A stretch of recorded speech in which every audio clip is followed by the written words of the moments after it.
अडानी की बात कर लीजिए तो 2 घंटा 40 मिनट नरेंद्र मोदी 2 सदनों में बोलते हैं, कांपते हाथों से पानी पीते हैं क्योंकि डर के मारे गला सूखता है। कहां है नीरव मोदी, कहां है ललित मोदी, कहां है मेहुल भाई? क्यों नहीं ये लोग वापस देश लाए जा पा रहे? 75 साल में पहली बार सत्ता पक्ष सदन नहीं चलने दे रहा है।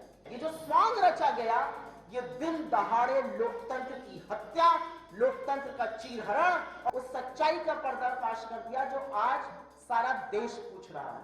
गौतम अडानी 1600 करोड़ रुपए प्रति मिनट कमा रहे थे तो इस देश के लाखों लघु मध्यम उद्योग, लाखों एमएसएमईज लगातार बंद हो रहे थे। मैं आपको पहले एक कहानी सुनाना चाहती हूं और उस कहानी से आप निष्कर्ष निकालिए कि क्या अन्याय हुआ है, क्या मिस्टीरियस सर्कमस्टेंसेस थे या नहीं थे।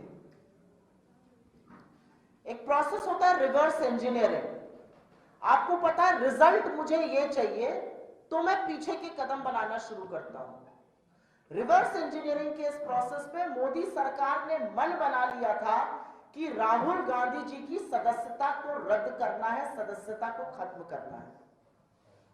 और वो मन तब बना जब 7 फरवरी 2023 को राहुल गांधी जी ने 50 मिनट के अपने संबोधन में नरेंद्र मोदी और गौतम अडानी की कलई खोलकर रख दी, उनका बेनकाब कर दिया, उस सच्चाई का पर्दाफाश कर दिया जो आज सारा देश पूछ रहा है। यह रिश्ता क्या है अडानी और मोदी का, और अडानी पर इतने मेहरबान क्यों है मोदी और जांच क्यों नहीं कराते हैं। रिवर्स इंजीनियरिंग ये थी कि हमें इनको डिस्क्वालीफाई करना है, इनकी सदस्यता रद्द करनी है, क्योंकि जब जब ये सदन में बोलेंगे तब तब और पर्दाफाश होगा। तो रिवर्स इंजीनियरिंग में रिजल्ट पता था, अब उसके लिए ट्रिगर चाहिए था। ट्रिगर क्या हो सकता है? एटलीस्ट 2 साल की सजा इनको मिले जिससे कि इनकी सदस्यता रद्द हो जाए, ये ट्रिगर था। अब उस ट्रिगर के लिए एक ऐसा केस चाहिए था कि वो काम तुरंत हो जाए। तो बाकी जो फर्जी केसेस में फंसाया हुआ है इन्होंने राहुल जी को, उसमें तो तुरंत कार्रवाई हो नहीं सकती थी। तो इन्होंने तुरंत कार्रवाई के लिए एक ऐसा केस ढूंढा जिसमें कि इनको तुरंत सजा हो जाए। और वो केस इनको सूरत की एक अदालत में मिला जो कि डोरमेंट पड़ा हुआ था, डेड पड़ा हुआ केस था। और एक ऐसा केस था जिसमें याचिकाकर्ता ने, जो पेटिशनर है, उसने हाई कोर्ट में जाकर उस कार्रवाई पर रोक लगाने के लिए एप्लीकेशन डाली हुई थी, रोक लगी हुई थी। उस केस को पुनर्जीवित किया जाता है, वो एप्लीकेशन विड्रॉ करी जाती है, अभी उसके बारे में बात करूंगी। 15 से 20 दिन के अंदर सारी कार्रवाई हो जाती है, जजमेंट रिजर्व हो जाता है और 23 मार्च को जजमेंट आता है। और जजमेंट आता है 2 साल की सजा का। ये अनप्रेसिडेंटेड है इंडिया की न्यायपालिका, इंडिया की जुडिशियल हिस्ट्री में आज तक अवमानना के लिए जिस जुर्म में उनको फंसाया जा रहा था उसके लिए कभी भी 2 साल की सजा नहीं मिली है। लेकिन ये 2 साल की अगर सजा नहीं मिलती तो राहुल गांधी को डिस्क्वालीफाई ये नहीं कर पाते। अगर सजा 1 साल 11 महीने 29 दिन की होती तो राहुल गांधी जी का डिस्क्वालिफिकेशन नहीं होता। तो मैं आपके सामने ये कहानी इसलिए बयां कर रही हूं क्योंकि रिजल्ट जो मोदी सरकार चाहती थी वो था कि राहुल गांधी जी सदन में ना रहे, उनकी सदस्यता रद्द करी जाए, और सारा स्वांग रचा गया कि कैसे उस निष्कर्ष पर पहुंचा जा सके। और कुछ भी और कहने से पहले मैं 3 तथ्य आपको और बताना चाहती हूं। राहुल गांधी जी का माइक स्विच ऑफ किया जाता है।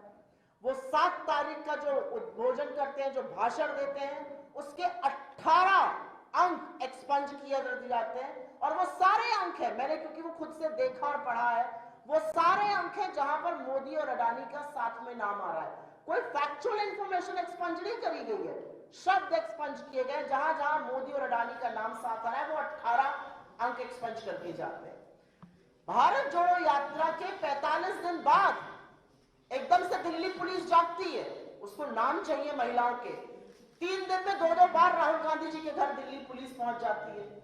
उनकी सदस्यता रद्द करने के लिए एक जजमेंट आ जाता है, 2 साल का उनको सजा मिलती है और उससे उनकी सदस्यता चली जाती है। तो ये जो सारा प्रकरण है, ये जो स्वांग रचा गया, ये दिन दहाड़े लोकतंत्र की हत्या, लोकतंत्र का चीरहरण और विपक्ष की सबसे मजबूत आवाज को, जो आपकी आंख में आंख डालकर मोदी और अडानी के संबंध पूछता है, उसको चुप कराने का प्रयास है। लेकिन वो डरपोक कायर तानाशाह ये भूल गया कि जितना आप सच को दबाइएगा उतनी ताकत से सच उभरता है। सच की ये ताकत है, आप सच पर जितना दबाव बनाइएगा सच वहां से और तमाम जगह से उसी ताकत से उभरता है। और वही हुआ। राहुल गांधी जी 4 बार के सांसद हैं। जनता ने चुनकर उनको अपना आशीर्वाद देके सदन में पहुंचाया और जैसा कि हर सांसद को घर मिलता है उनको भी घर मिला। उनकी सदस्यता रद्द करने में जो तत्परता मोदी सरकार ने दिखाई वो घटिया राजनीति है। आपको लगता है राहुल गांधी जी अगर सदन में नहीं रहेंगे तो वो डर के बैठ जाएंगे, आपको लगता है आप उनका घर छीन लेंगे तो वो चुप होकर बैठ जाएंगे। राहुल गांधी जी की रगों में वो खून है जिन्होंने उन्हें शहादत दी है। और राहुल गांधी जी उस परिवार से आते हैं जिसने 40 बीघे के ऊपर बना हुआ आनंद भवन और स्वराज भवन जैसे राजमहल इस देश की आजादी के लिए दान में दे दिए थे। वो उस दादी के पोते हैं जिसने अपने सारे जेवर 1962 के भारत चीन युद्ध में भारत के राजकोष में दान में दे दिए थे। आपको लगता है राहुल गांधी जी को इससे फर्क पड़ेगा? आप मुगालते में हैं, आपके दांव एक के बाद एक गलत पड़ रहे हैं क्योंकि आपके सारे दांव इस देश के विपक्ष को चुप कराने के लिए, लोगों को भ्रमित करने के लिए, विपक्ष को डराने और धमकाने के लिए है। विपक्ष लामबंद होकर आज सारा विपक्ष एक साथ एक समूचे स्तर से एक ही मांग कर रहा है। अडानी के ऊपर आक्षेप बहुत सारे हैं, अडानी के ऊपर आक्षेप बहुत गंभीर हैं, आरोप बहुत गंभीर हैं, उनकी जांच कराइए, जेपीसी गठित करिए। अगर आपका गिरेबान साफ है, अगर आप कोई चीज छुपाना नहीं चाहते तो आप जेपीसी से क्यों भाग रहे हैं? 75 साल में पहली बार सत्ता पक्ष सदन नहीं चलने दे रहा है। सत्ता पक्ष नारेबाजी करता है, बेल में आता है, अवरोध पैदा करता है कि सदन ना चले, क्योंकि सदन चलेगा तो अडानी और मोदी की बखिया और उधेड़ी जाएगी।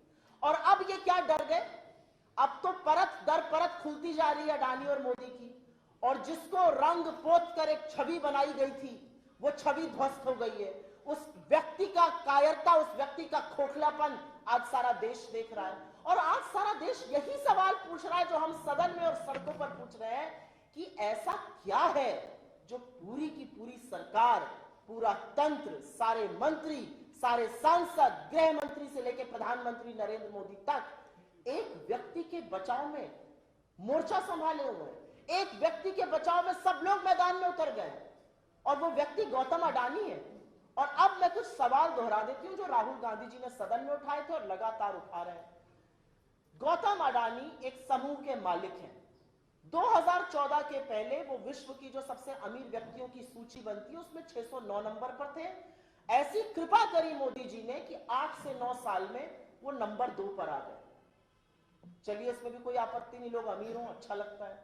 लेकिन वो किसके ऊपर चढ़कर अमीर हो रहे थे? उन शवों पर कौन लेटा था यह बताना जरूरी है। गौतम अडानी के लिए आपने रूल्स बदले।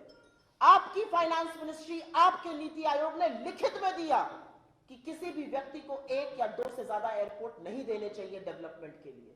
लिखित में दिया कि जिसके पास एयरपोर्ट डेवलपमेंट का या एयरपोर्ट का प्रायर एक्सपीरियंस नहीं उसको मत दीजिए एयरपोर्ट। आपने एक साथ 6 एयरपोर्ट नियम बदलकर अपने लोगों की अनसुनी करके गौतम अडानी की झोली में डाले। आपने गौतम अडानी को एकाधिकार और मोनोपोली दी नियम बदल के पोर्ट्स की। आपने उनको मोनोपोली दी नियम बदल के एसईजेड की। और यह प्रमाण है, यह हम प्रमाण के साथ बोल रहे हैं कि नियम एक व्यक्ति के लिए बदले गए। और सवाल यही है कि ये नियम क्यों बदले जा रहे हैं और किस प्रेशर में आके बदले जा रहे हैं, किस दबाव में आके बदले जा रहे हैं।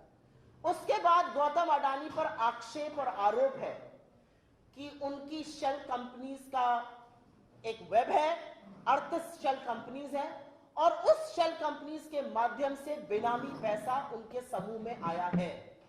गौतम अडानी इस देश के पोर्ट्स के, एयरपोर्ट्स के, रिन्यूएबल एनर्जी के, सीमेंट के, तमाम ऐसे क्षेत्र के, डिफेंस के एकाधिकार, he is a leading monopoly in these sectors. और सरकार को फर्क नहीं पड़ता है, चीनी नेशनल का नाम आ रहा है, चाइनीज नेशनल का। सरकार को फर्क नहीं पड़ता कि अगर बेनामी पैसा आ रहा है तो ये किसका पैसा है और ये उन क्षेत्रों में आ रहा है जो हमारे लिए स्ट्रेटेजिक, रणनीतिक और घातक साबित हो सकते हैं। अगर कोई और होता तो सरकार की ईडी, सरकार का सीबीआई, सरकार का directorate of revenue intelligence, income tax department, SFIO, MCA, RBI, SEBI, IRDA, her agency लग गई होती, लेकिन गौतम अडानी की जांच नहीं करना चाहती है सरकार। और एक बहुत बड़ा प्रश्न ये उठता है कि गौतम अडानी के समूह में एलआईसी और एसबीआई ने पैसा क्यों लगाया। Domestic mutual fund Gautam Adani के समूह में पैसा नहीं लगाते हैं, किसने मजबूर किया उनको कि पैसा लगाया। और यह भी एक सच है कि एलआईसी ने जो पैसा लगाया था 29,000 करोड़, वो पैसा डूब गया, आज उनका इन्वेस्टमेंट नेगेटिव है। इसका जवाब कौन देगा? और इसका जवाब देने का काम और दायित्व केंद्र की सरकार पर है। लेकिन केंद्र सरकार की एक भी एजेंसी जो विपक्ष के पीछे पड़ जाएगी, जो उनसे सवाल करने के पीछे पड़ जाएगी, जो ब्यूरोक्रेट्स के पीछे पड़ जाएगी, जो रेगुलेटर्स के पीछे पड़ जाएगी, गौतम अडानी की जांच नहीं कराना चाहते। और ये लोग ऐसे लोग हैं कि ये बिना पलक झपकाए झूठ बोलते हैं। ये क्या छिप रहे हैं? Supreme court committee. Supreme court की जो कमेटी है वो गौतम अडानी की जांच करने के लिए नहीं बनी है। सुप्रीम कोर्ट की कमेटी का टर्म्स ऑफ रेफरेंस बिल्कुल क्लियरली इंडिकेटेड है, रिव्यू ऑफ रेगुलेटरी फ्रेमवर्क। वो नहीं पूछ रहे कि 82 गुना कैसे उनके स्टॉक्स बढ़ गए, वो नहीं पूछ रहे कि ये जो 20,000 करोड़ है ये किसके लगे हैं अडानी समूह में, वो नहीं पूछ रहे कि शेल कंपनीज किसकी हैं, वो नहीं पूछ रहे कि ये जो चीनी नेशनल है ये कौन है। ये काम सरकार का है और सरकार ये काम करना नहीं चाहती है। और हमारे लिए मुद्दा इसलिए जरूरी है क्योंकि जब गौतम अडानी 1600 करोड़ रुपए प्रति मिनट कमा रहे थे तो इस देश के लाखों लघु मध्यम उद्योग, लाखों एमएसएमईज लगातार बंद हो रहे थे। जब गौतम अडानी 609 नंबर से 2 नंबर की कुलाचे मार रहे थे तो 83% इस देश की आबादी की आय घट रही थी और उसके बारे में इन्होंने कुछ नहीं किया। उसके बाद आप इनसे महंगाई की बात करिए तो ये कहते हैं हम लहसुन प्याज नहीं खाते। आप इनसे रोजगार की बात करिए, कहते हैं पकौड़े तल लो। आप इनसे चाइना की बात करिए, ये कहते हैं कोई घुसा हुआ नहीं है। आप इनसे अडानी की बात कर लीजिए तो 2 घंटा 40 मिनट नरेंद्र मोदी 2 सदनों में बोलते हैं, कांपते हाथों से पानी पीते हैं क्योंकि डर के मारे गला सूखता है। जो सवाल राहुल गांधी ने उठा दिए, लेकिन उसके बाद भी ये कहते और करते कुछ नहीं है अडानी पर। तो सवाल बनेगा कि सारी सरकार, सारा तंत्र, सारी एजेंसीज क्यों इस्तेमाल करी जा रही है गौतम अडानी को बचाने के लिए। और मैं राहुल गांधी की बात कर लेती हूं, जो व्यक्ति 4000 किलोमीटर की पदयात्रा तय करता है कन्याकुमारी से कश्मीर, और इस आशय से करता है कि जो सपने और जो हौसले बिखर गए इस देश के उसको जोड़ना है मुझे, जो इस आशय से करता है कि हर धर्म, हर जात, हर समुदाय, स्त्री या पुरुष, हम सब एक बराबर हैं और हम सब का हक है हिंदुस्तान में। आपको लगता है कि वो किसी का अपमान कर सकता है? क्या वाहियात बातें करती है भारतीय जनता पार्टी। आज पूरी की पूरी भारतीय जनता पार्टी बेनकाब हो चुकी है। आज भारतीय जनता पार्टी बचाव कर रही है, डिफेंस कर रही है, डिफेंड कर रही है उन भगोड़ों को जो हिंदुस्तान के लाखों करोड़ रुपए की चपत लगाकर चोरी कर इस देश से भाग गए और 9 साल से प्रधानमंत्री और पूरी उनकी सरकार झुंझुना बजाती रही, आपकी आंखों में धूल झोंकती रही, लेकिन एक भी व्यक्ति को ला नहीं पाए। कहां है नीरव मोदी, कहां है ललित मोदी, कहां है मेहुल भाई? क्यों नहीं ये लोग वापस देश लाए जा पा रहे हैं? क्योंकि कहीं ना कहीं सबकी साठ गांठ है, कहीं ना कहीं जिसको इस देश की हिफाजत करनी थी, जिसको इस देश के लिए खड़ा रहना था, वो इन चोरों की हिफाजत कर रहे हैं। मुझे समझ में नहीं आता क्योंकि राजनीति और सार्वजनिक जीवन में नैतिकता से भरा कुछ नहीं होता है। क्या सरकार की नैतिकता है कि आप भगोड़ों को आज बचाव कर रहे हैं, आप चोरों का बचाव कर रहे हैं, आप गौतम अडानी के उन आक्षेपों का बचाव कर रहे हैं जिसमें कहा जा रहा है कि वो बेनामी पैसा इस देश में ला रहे हैं, उसमें चीनी लोग इन्वॉल्व है। क्या हो गया है इस सरकार को? लेकिन ये देश देख रहा है और ये देश देख रहा है कि आपके जुल्म की जो ताकत है और पूरी ताकत से आप जुल्म कर रहे हैं। आप राहुल गांधी के ऊपर अपनी पूरी ट्रोल आर्मी छोड़ते हैं, वो कहते हैं मुझे फर्क नहीं पड़ता, मैं आपसे सीखता हूं। आप राहुल गांधी के ऊपर अपने सारे के सारे सांसद और मंत्री छोड़ देते हैं, वो अनर्गल झूठ बोलते हैं। यूके में उन्होंने ये कहा, यूके में उन्होंने वो कहा, उनको सदन में आकर बात करनी चाहिए। लिखित in writing he has asked for permission from the speaker, in writing twice, मुझे सदन में बोलने का मौका दिया जाए। मिलकर बोला स्पीकर से मुझे सदन में बोलने का मौका दीजिए, और स्पीकर उसे हंस के कहते हैं वो मैं कर नहीं सकता हूं, मेरे साथ एक कप चाय पी लीजिए। क्यों नहीं कर सकते स्पीकर? क्योंकि सबको पता था कि अगला भाषण फिर अडानी पर होगा और फिर बखिया उधेड़ी जाएगी नरेंद्र मोदी और गौतम अडानी की। तो सबसे अच्छा है संसद ही मत चलने दो, सदस्यता रद्द कर दो। और इस तरह के जुल्म राहुल गांधी के लिए नए नहीं है। आपके ट्रोल, आपके मंत्री, आपका तंत्र, आपकी एजेंसी क्या उन्हें भयभीत कर सकते हैं? जब एक व्यक्ति खड़ा होकर यह कह देता है कि मैं हर कीमत चुकाने के लिए तैयार हूं, जिस व्यक्ति ने लोगों के घर में तो छोड़िए लोगों के दिल में घर कर लिया है, उस व्यक्ति के लिए आज पूरा देश अपने घरों के दरवाजे खोल के खड़ा हो गया। आप देख रहे हैं ना सोशल मीडिया पे क्या ट्रेंड्स चल रहा है, मेरा घर आपका घर। हर व्यक्ति यह कह रहा है कि ऐसे व्यक्ति जो हमारे हक के लिए लड़ रहा है उसके लिए हमारे घर के दरवाजे खुले हैं। और मैं अंत में सिर्फ एक बात कहूंगी और यह बात कहनी जरूरी है। नरेंद्र मोदी और उनकी सरकार को लगता है कि बिना सत्ता के या बिना सदस्यता के राहुल गांधी चुप हो जाएंगे। सत्ता की जरूरत नरेंद्र मोदी को है और इसलिए प्रधानमंत्री मोदी को सत्ता की जरूरत है, क्योंकि अगर उनके पास सत्ता नहीं रहेगी तो वो विपक्ष को प्रताड़ित कैसे करेंगे, लोगों के यहां ईडी कैसे भेजेंगे, लोगों के यहां सीबीआई कैसे भेजेंगे। नरेंद्र मोदी जी को सत्ता की जरूरत इसलिए है क्योंकि अगर सत्ता नहीं होगी तो भारत के सदन की कार्यवाही को लोकसभा टीवी 16-16, 17-17 मिनट के लिए म्यूट कैसे करेगा। अगर उनके पास सत्ता नहीं होगी तो सांसदों के माइक कैसे ऑफ करेंगे। अगर उनके पास सत्ता नहीं होगी तो राहुल गांधी की सदस्यता कैसे रद्द की जाएगी। लेकिन राहुल गांधी को सत्ता की इसलिए जरूरत नहीं है क्योंकि वो सच के साथ खड़े हैं और सच का साथ देना सबसे बड़ा पराक्रम है। जिसके दिल में सच और साहस है वो गांधी की राह पर है और महात्मा गांधी हमारी प्रेरणा है। यह अलग बात है कि प्रधानमंत्री मोदी को भी वैधता तो गांधी के नीचे ही सर झुकाकर मिलती है। मेरा अपना मानना है ये लंबी लड़ाई है। हम आह्वान करते हैं, शुक्रिया अदा करते हैं उन सब लोगों का जो इस लड़ाई में हमारे साथ खड़े हैं, क्योंकि ये लड़ाई सिर्फ राहुल गांधी की लड़ाई नहीं है।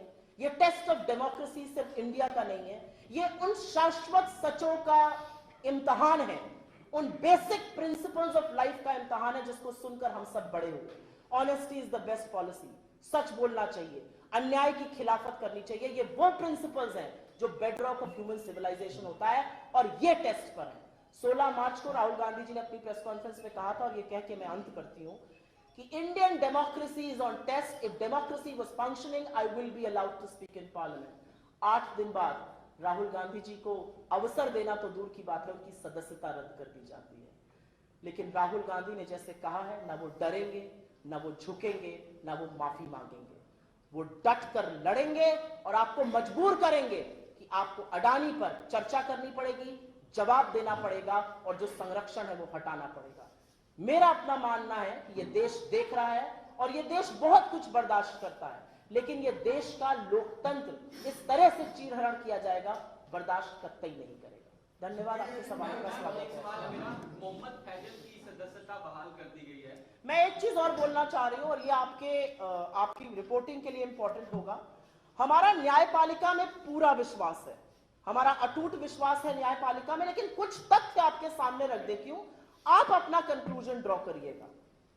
2019 अप्रैल में कोलार कर्नाटक में राहुल गांधी जी ने एक भाषण दिया। उसका केस पूर्णेश भूतवाला, उसका नाम भूतवाला था, उसने बाद में अपना नाम बदल के पूर्णेश मोदी कर दिया, जो याचिका करता है, वो केस दायर करते हैं सूरत की गुजरात के एक कोर्ट में। वो केस दायर होता है 2021 में। राहुल जी वहां जाते हैं इन पर्सन, अपना वक्तव्य, अपना जो भी डिफेंस था वो रिकॉर्ड कराते हैं। मजिस्ट्रेट दवे उस टाइम पर उस केस को देख रहे थे।